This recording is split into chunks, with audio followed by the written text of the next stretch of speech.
How do victim choices alter a criminal's MO? Imagine you're watching a crime unfold and wondering what makes a criminal change their usual way of doing things. Well, a lot of it comes down to who they choose as their victims.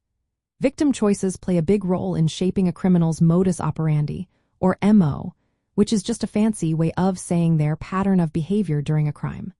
When a criminal picks a victim, they consider what kind of person or situation makes their job easier or safer.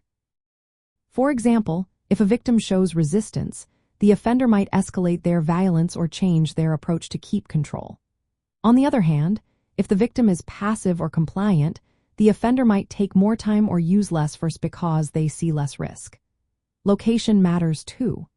If a victim is in a secluded area or an isolated neighborhood, the offender might feel more confident and adjust their tactics to avoid witnesses or surveillance.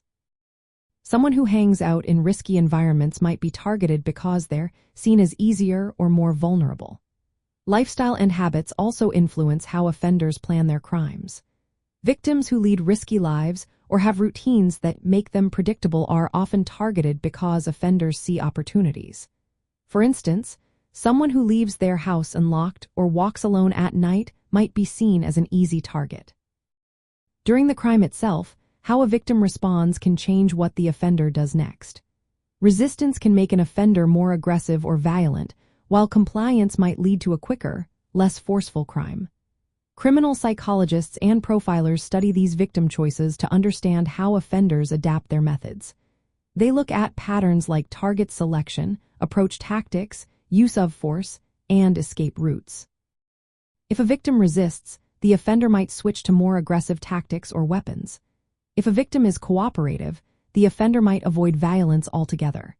Knowing this helps law enforcement predict how a criminal might act if they target similar victims again. It also helps in creating profiles that match the offender's behavior with their victim choices.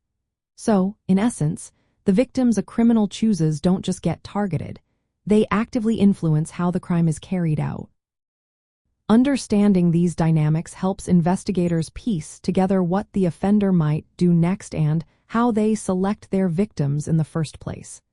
This is why victimology is such a key part of criminal profiling and understanding criminal behavior.